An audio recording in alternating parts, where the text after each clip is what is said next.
Hey guys, welcome back to my channel. I have lived with my parents for a while, and it was mostly due to the fact that I had the youngest sibling was still a baby, still a toddler, but now he's a teenager, and there's no reason for me to really be here anymore.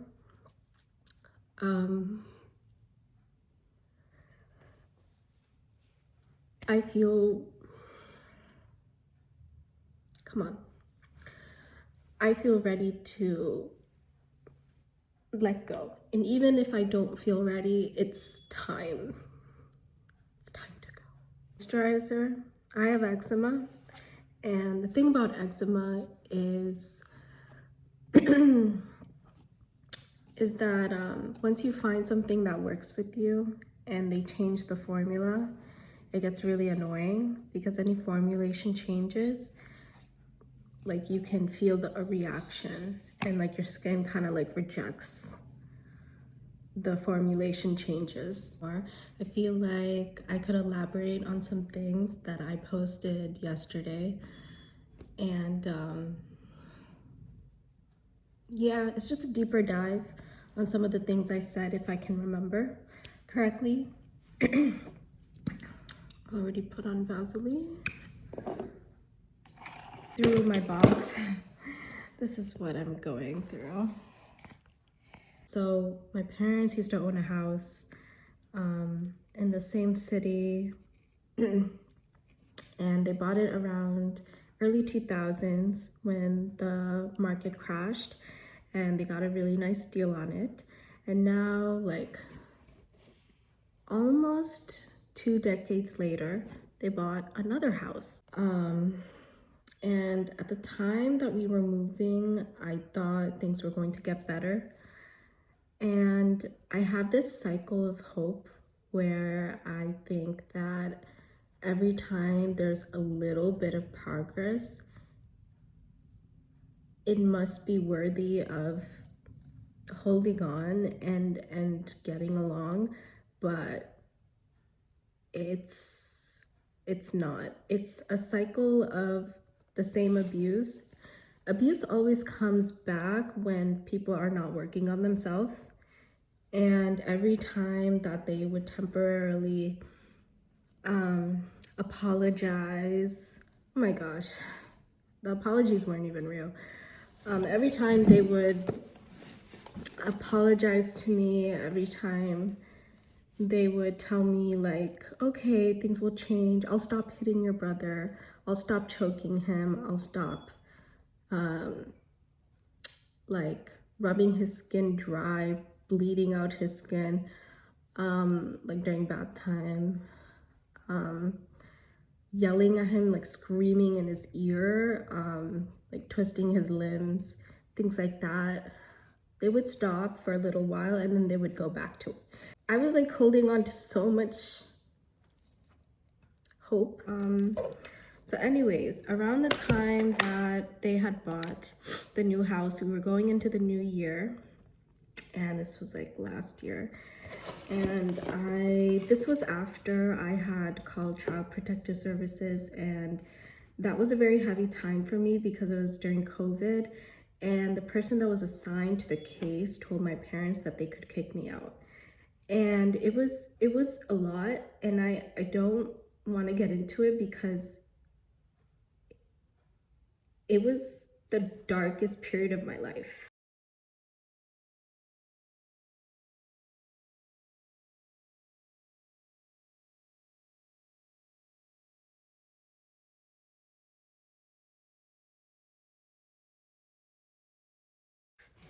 I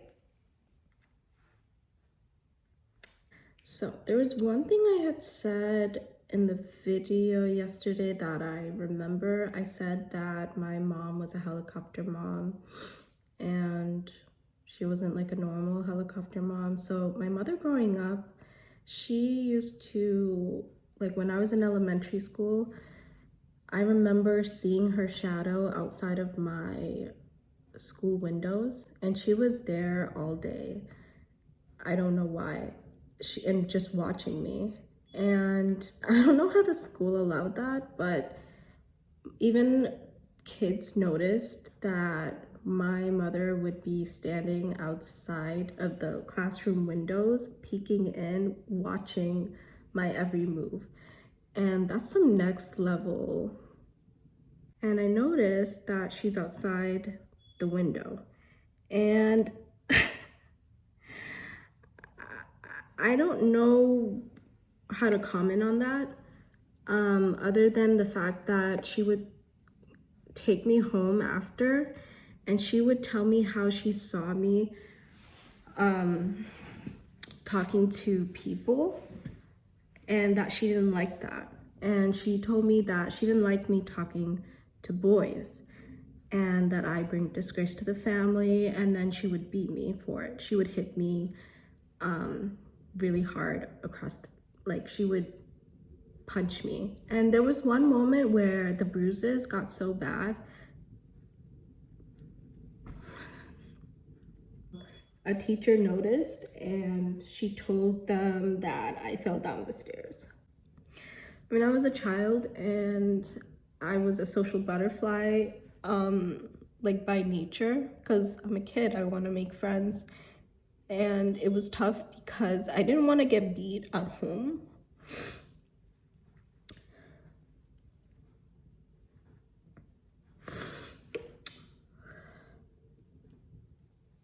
So it was like a constant cycle of fear where I was like, I really want to make friends, but I don't want to be abused for it. And eventually, like,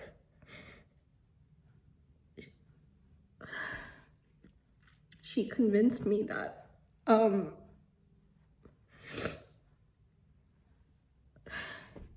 don't know, she convinced me of her logic. All right, moving on to foundation. So that was a little bit about my elementary school experience with my mother.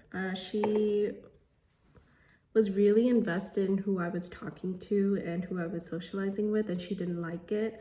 And the consequences for it was to beat me physically.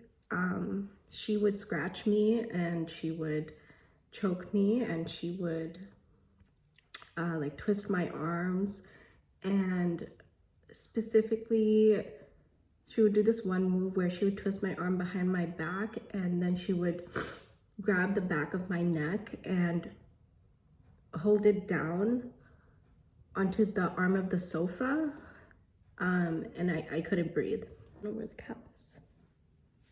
Then I like to like just put it on like that, and it gives me like more of an airbrush finish, and it dries down closer to my skin tone, like neutral, even though it goes on kind of warm. Oh, it's in the color Honey Mel. It just kind of melts really nice. Anyways, I remember in elementary school when I got to a grade where I was on the second floor and she was like, I can't see you anymore because you're on the second floor. And I remember being scared because I forgot, you guys, I forgot to color correct. I think we'll be okay. All right. Forgot to color correct. Fun fact, I don't put foundation on my forehead. It's just the rest of my face. Oh, I forgot to put, shoot. I think we'll be okay. I think I need new concealer because this one is drying down really weird. It gave me like a chalky finish. You can't see it on camera, but I can see it in the mirror. It gave me like a weird, I don't know how to show you guys. I don't know how to show you guys, but it's not picking up on camera.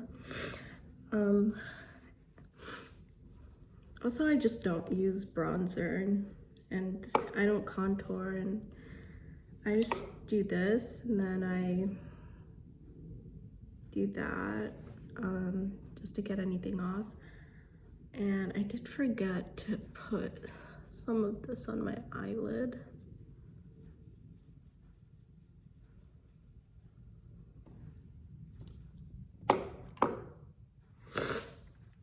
And I kind of want to do my eyes. I just need tape. We got some tape, but we're gonna do eyeliner last. I'm gonna put that aside. So this is the powder that I use. Use Maybelline Fit Me, the loose one. Where was I? Oh yeah, so she expressed like she can see me at all times. She told me that her eyes were everywhere like God, and it just really scared me. It made me feel like she knew what I was doing, which was making friends.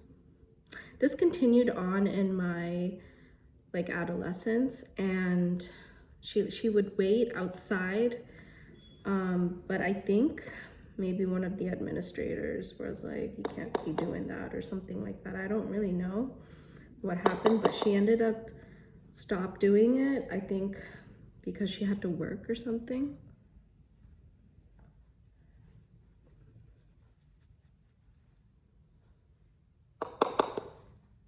I don't know what it really tells you about her, but that's just what something like she had done. And she was just very obsessed with knowing who I was talking to and what we were talking about. And I just didn't have the opportunity to make friends, which killed me, because all I wanted to do was make friends. And I felt like I was a pretty cool person and there was a lot of cool people to make conversation with, and she just didn't allow me. I do think it was because of the community that we were in, the South Asian community, in particular here in the same city that we're still in now. They really bullied her. They bullied my mom. The things that I saw was like unfathomable. One time, for example, she was getting a haircut at my aunt's place, and she had like long, thickish hair, and she just wanted a trim, and they ended up just cutting it straight across, like shoulder length, and it was choppy, and they did it really quick. And it was so short that it just couldn't be styled. I think it was above the shoulder, and I saw this happen, and she ended up crying her eyes out, and she just shaved her head. So yeah, she had a Britney moment.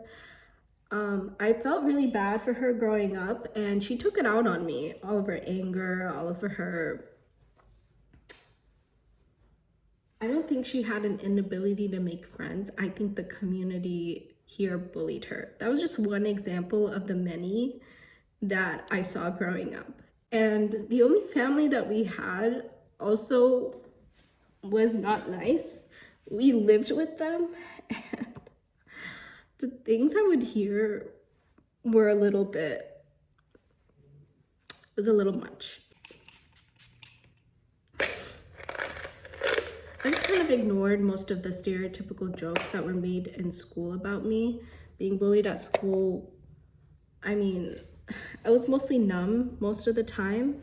I think the saddest part for me during school was becoming a student that used to tutor other students to a student that just was very absent-minded because of what was going on at home.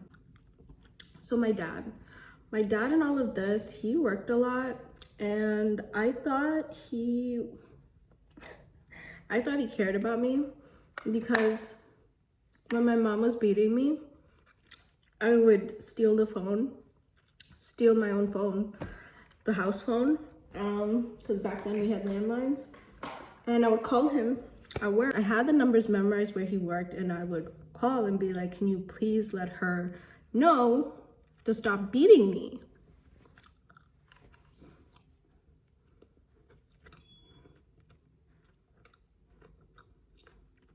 Yeah.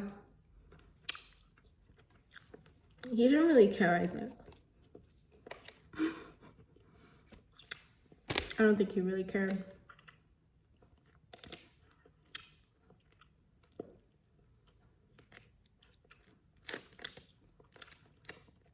If anything, he wanted to beat me harder. I was 13 when I was having my birthday. And I was being chased around with a knife. And it was also the first time that I had called the police on my mother. I took the phone. I told her, I'm going to call the police. And she said, no, you're not. I'm going to beat your ass first. And I was like, I raced to the room that I usually sleep in.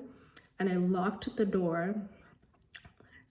And I was like, stop. And I told her to stop. Stop hitting me. Stop it. She wouldn't. She was banging on the door, and I was afraid that she was gonna get through because she was banging on the door so hard.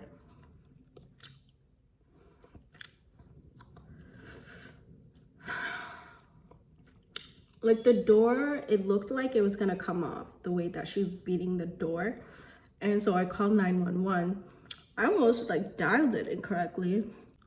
But what I do remember is like her saying, what did you do? Why did you do that? You know, that's bad, blah, blah, blah. Where did you learn that?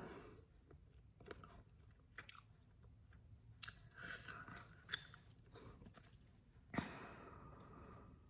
think I was like kind of in shock. And in my head, I was like, what did I do? And I was so like immobile. I remember I was really frozen. And she kind of like maneuvered me around. And then I just kind of found myself sitting on the sofa in the living room. The entryway is like right in front of the sofa. Look, the entryway of the house. So when the cops showed up, they found me sitting on the sofa propped with a plate of cake. And her saying she just dialed by accident. And there's a few more stories like that. And I remember like both parents sitting me down. Oh, it's kind of coming back to me. After I dialed and I opened the door, she hung up the phone and she dialed my dad at work and said, what do I do? She called the police. And he goes, what do you mean she called the police? Why did she call the police? Why did you let her? I was 13 at the time, and after that, the dynamic kind of changed. They kept trying to sit me down and tell me that 911 was wrong. And I said, well, beating me is wrong.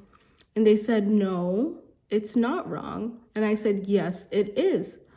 And they just were like, oh, they didn't know what to do because their like muscle memory to responding to that type of like comeback was to beat somebody. I don't think they're even, but like it was fine. What can you do?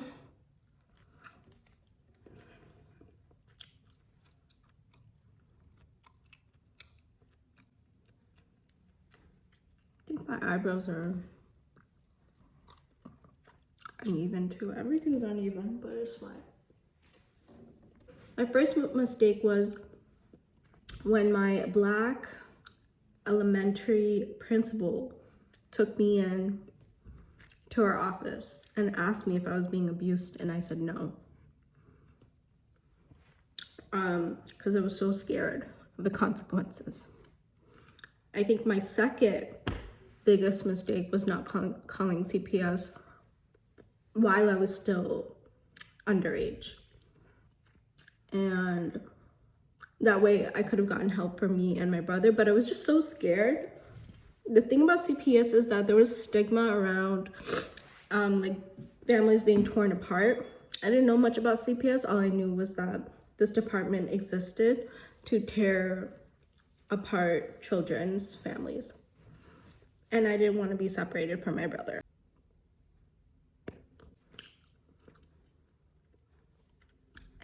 third mistake, I don't know if I would call it a mistake. I think the lesson that I learned is that don't see the potential in other people. The only people that deserve to hear about their potential are kids and yourself. And that's it. My hair's so puffy.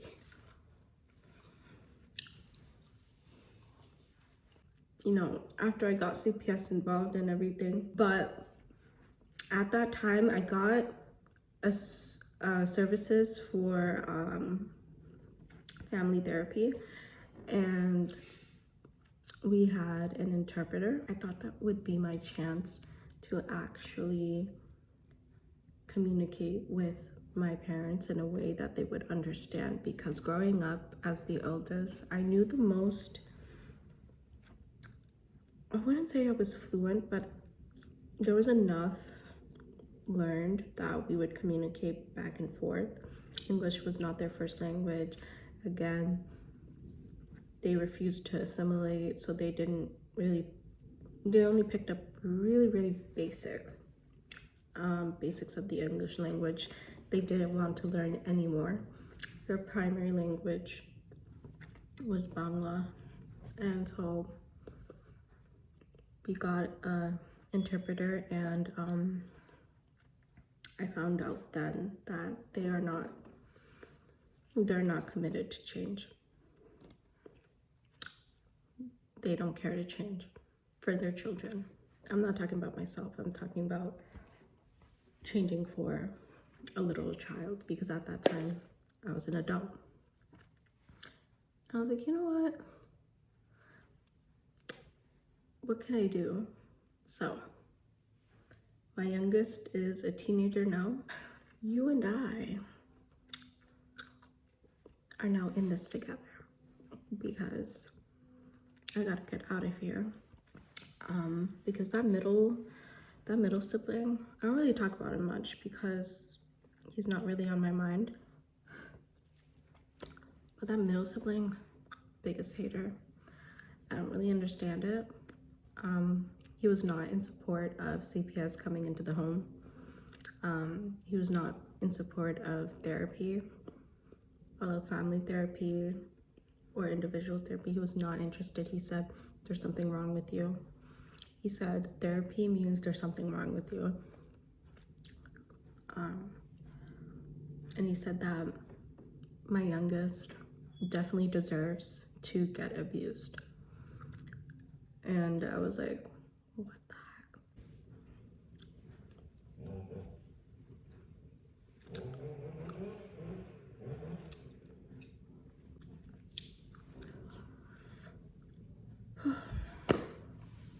Okay. Yeah. So that was a little bit of my life that was going on, sort of present day. I'm still here. I'm packing my stuff and I'm going, but I have to go quietly. They make it like a really big drama for me to leave. I have footage of it, but I don't know, I'm just too tired. Like, they're constantly physically holding me down, not letting me go. So I have to like actually escape. I have to escape. And I'll probably like live in my car for a while.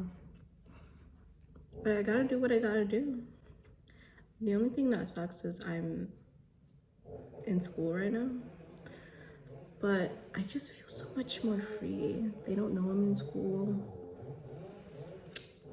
They don't know that I'm succeeding.